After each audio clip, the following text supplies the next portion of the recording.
as a famous rich dude sleeping around, having sex in bathrooms, sleeping with multiple people at once, using the fact that I had massive access to having sex with strangers and was doing it. That's pretty crazy and excessive. And there's no question that that is sinful, broken behavior that hurts people. And I beg for forgiveness, and I'm given forgiveness, and I beg for salvation. But what happened in this weird liminal space is that behavior got metastasized and reformed retrospectively into criminal conduct by competing media companies.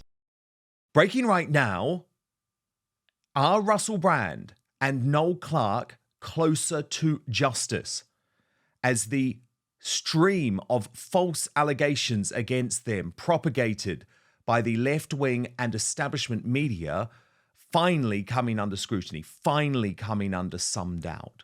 So I'm sure you remember both of these stories. When it came to Noel Clarke, The Guardian launched simply a witch hunt against him. It was based on no real evidence, but it totally destroyed his career. And I've got to know Noel, and I know that what was claimed was completely untrue and unfair. So I'm going to come to that big revelation shortly. But first, Russell Brand has spoken in some detail on his own platform for the first time since it emerged that the so-called claims against him were to be handed to the CPS. Now, you'll remember Channel 4 and The Times worked in conjunction with the Metropolitan Police to hunt high and low for any woman who was prepared to say Russell Brand had done something wrong to them. Now, as he points out, there was a real motivation behind this, and I think it is worth hearing from Russell directly. Watch.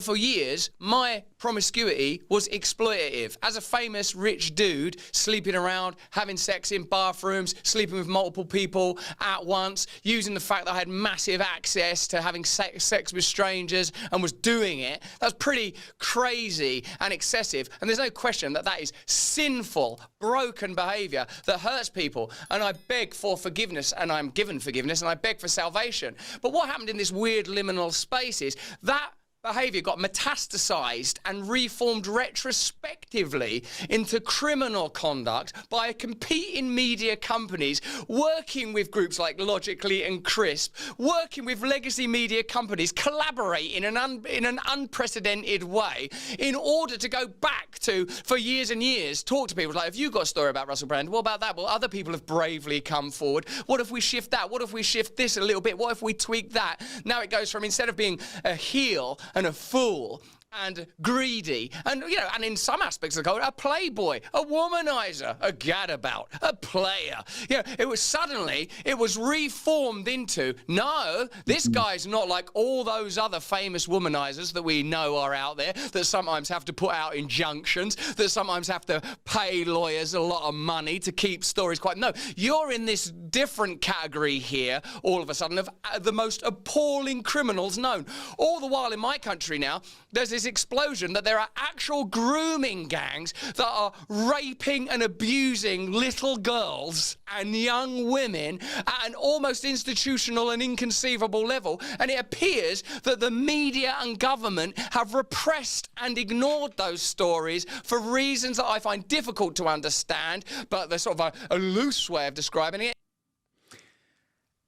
Peter McElvenna and Charlie Downs join me now. Peter, Russell has a real argument here, doesn't he? Because the mainstream media covered these allegations against him far more than they ever did the Pakistani Muslim rape gangs.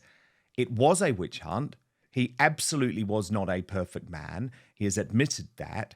However, his behavior, as far as I could tell, was certainly not criminal. Obviously, it will be tested in court, but he has a presumption of innocence until proven guilty. But at the time of these actions, the mainstream media was celebrating him. He was a Lothario. He was the Sun's Shagger of the Year. I'm really conflated over Russell Brand. I really am. And I hope and pray that his conversion, his change, is true. I hope he has left that lifestyle behind, and I do hope he's a Christian, because his level of profile can be a very positive thing for society, and not what he used that for before. So we can all change. Look, as a Christian, that's the Christian message, that you can change no matter what your past is. You can leave that behind, and you can be a new person in Christ. So I really hope that's true. But I kind of can't get away from remembering who he was like and what he was like, and really not liking him as an individual. That could be because he was on the different side of the political spectrum. But even if what he didn't do was illegal, you kind of, if that's how you're going to live, then you can't complain when that comes back at you. I mean, you live by the sword, you die by the sword. And if that is your lifestyle, if anything goes, of utter perversion, then you cannot complain if that comes back to haunt you. So I don't know whether he will have to pay a price for that, because it doesn't matter if you have changed individually, if you've turned over a new leaf. You still have to make recompense, and you still have to do right for what you've done in the past, and you can't run away from that. But you're right, the media have targeted him in a way that others have not been targeted, because he's high profile, he sells papers, and this is all about publicity for the media, and it is not about justice. So I'm really torn, I really am. And as much as I don't believe that his new conversion is true, I hope I am proved wrong. Charlie, what is interesting when it comes to Brand, though, is that it's indisputable that the mainstream media only targeted him once he was questioning the COVID narrative, once he was questioning the Ukraine narrative, once he was questioning the big pharma narrative. I mean, that is a fact. Before that, he was their hero. When he was supporting Ed Miliband and Owen Jones, they loved the guy. I actually think there is a real lesson in this story, because like Peter, I too am somewhat skeptical of Brand. I'm not given to sort of giving entertainment industry types the benefit of the doubt, quite frankly. And as much as the kind of Me Too stuff has absolutely in the past been used to defame and destroy the lives of men who are completely innocent. I mean, I think of the case, for example, of Emma Solkowitz, the so-called mattress girl. I don't know if you remember that, about 10 years ago. This girl ran a sustained campaign against this guy that she was just annoyed with because he wouldn't Yes. be her and boyfriend. Certainly the like Noel Clarke case that we're going to come to shortly. Indeed. That is absolutely a witch hunt. But with that being said, I mean, there are still legitimate cases in the entertainment industry in particular of just the exploitation and assault of the most gruesome type. And I think that what this tells us is that our leaders, political, cultural, etc., our thought leaders, shouldn't be people who are compromised. And I think that this is something that's only going to become more and more evident as time goes by, as real dissident radical movements continue to emerge, certainly in Britain. I think we need leaders who are genuinely, morally, personally sound, and I don't think that's too much to ask for. But with that being said, I mean, you know as well as I do, Dan, the culture in the media and political industries, the drugs, the sex, the parties, all of it. I mean, it's a disgusting, dirty hive of scum and villainy. And I think that's concerning, because it does mean that figures like Russell Brand, who has legitimately spoken the truth, as you said, when it comes to things like the COVID narrative, is so easily taken down or attacked or otherwise compromised. And I think that, there's a lesson there.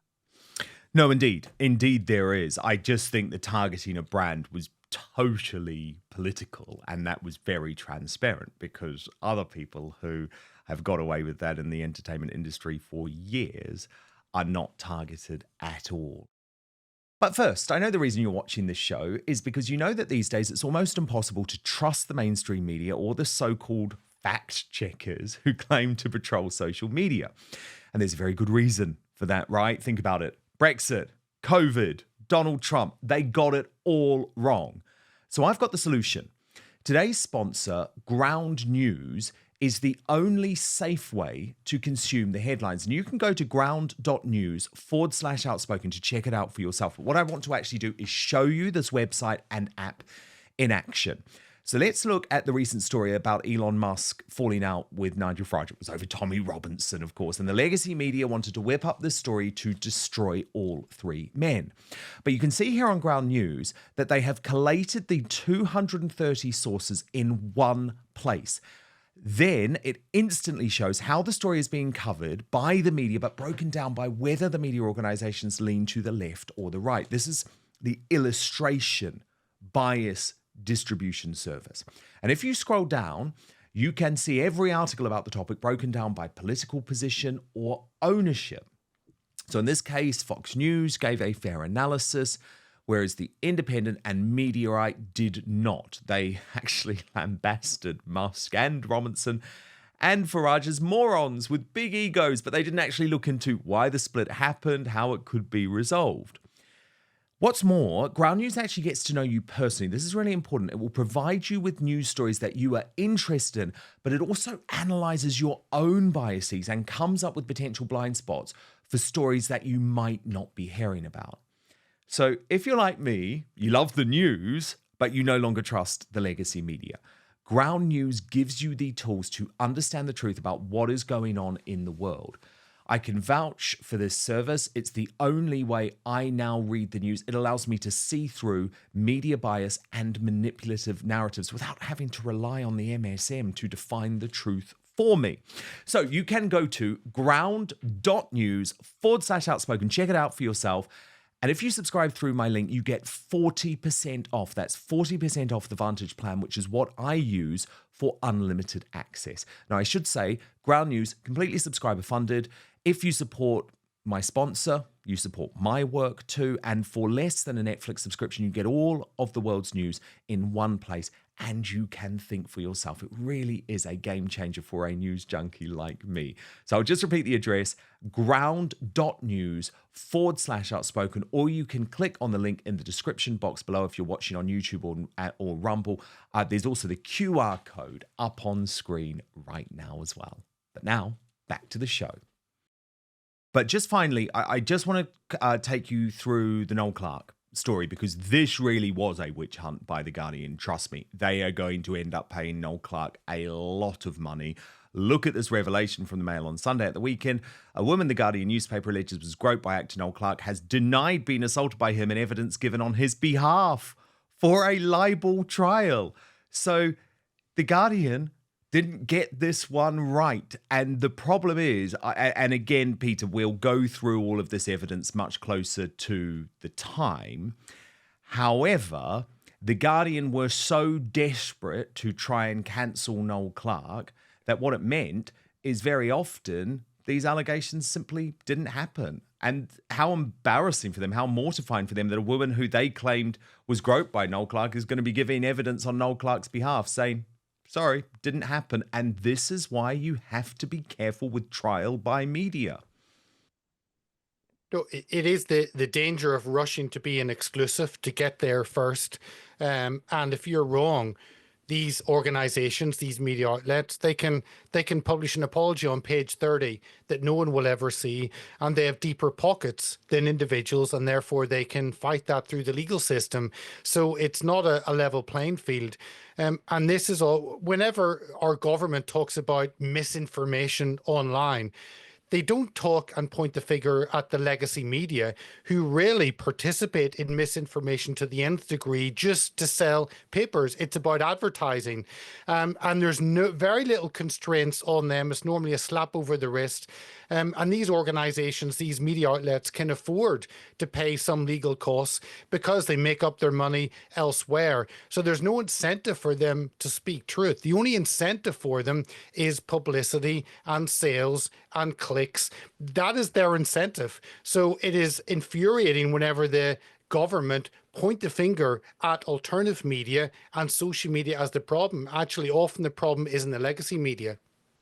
Very good point. Very good point, Peter. Charlie, let me just take you through just a couple of the specifics here, because it truly is astonishing, right? So in legal papers that were filed by the Guardian newspaper, it is alleged that a woman called Freya, but that wasn't her real name, was assaulted by Clarke at a wrap party for the film The Knot in 2012. The newspaper claimed Clarke went up alongside her and groped her from behind through her dress in between her legs without her consent. But during this pre-trial hearing, which was at the High Court last week, Clarke's legal team said Freya was one of 3 people who feature in The Guardian's defense who are actually giving evidence in support of Clarke. So the other 2 are an actor who is alleged to have sent Clarke a sex video that Clarke is alleged to have shown a female actress, and an actress who was said to have been directed by Clarke to kiss a fellow actress. And the thing is, Charlie, and again, much more of this will come out in court, and I have followed this case very, very closely, but it was The Guardian's absolute desperate desire to cancel Noel Clarke that meant that they engaged in a witch hunt rather than following the truth. You know, the police didn't even look at this. There was nothing there. And Noel Clarke still cannot work today because the woke entertainment industry has cancelled him. Now, this was a guy who used to be a hero of the left. He was pretty much outside of Idris Elba, held up as the most famous black actor in Britain, a working class kid done good. So I just think these trials by media have to stop. I agree. I think the trial by media thing is a travesty. And I think what we forget, by the way, is that, you go on the Guardian's website and you'll immediately be, harassed to donate to them. Whenever you go on there, it's, oh, we're completely funded by our readers, send us a $5, etc., so that we can keep fighting the good fight for you. People don't realize that the Guardian has a trust fund of billions of pounds behind them. They are a state-adjacent media outlet read by all of the most powerful people in Britain. So they're not going anywhere. They might as well be, they are effectively, structurally, exactly the same as the BBC. They are a mouthpiece of the state. So this needs to be thought of as being an arm of the state going after a ordinary citizen. Now, with that being said, again, I'm not prepared to give entertainment industry people the benefit of the doubt. I'm perfectly prepared to believe that this guy is innocent because, by the sounds of this case, they've really made a hash of it. He's raised his I think he's suing them for defamation for £2 to £7 million, which, I mean, to you and me, that's a hell of a figure, but to the Guardian, that's a drop in the bucket, unfortunately. And I think that really is the lesson that we need to take away here, is that these organizations like the Guardian, it's actually very difficult to hold them to account when they do things like this, because they have so much money, power, connections behind them, that to take them down and to truly do damage to them, despite the fact that they have a waning readership, is actually very difficult. Which then, I think brings us back to the importance of alternative media. And this is something that, this is something the 3 of us here today all are contributing to. We are building this alternative infrastructure for people to actually get real information and actual truth that hasn't passed through the filter of kind of state censorship, ultimately. Very, very good point. And obviously everyone should follow Charlie Downs on X, because you are doing great work there, Charlie, in the independent media space, but we love having you part of Outspoken too. And thank you so much to Peter McElvenna, our fabulous superstar panel today. Thank you so much for watching Dan Wootton Outspoken. Please click on my face just to the bottom left to subscribe to this brand new independent news source, and turn on the notification bell so you'll be alerted to our brand new live shows, uncancelled interviews, and special royal episodes. Outspoken is also now available as a podcast, so you can listen to the show every weekday on the go, wherever you are.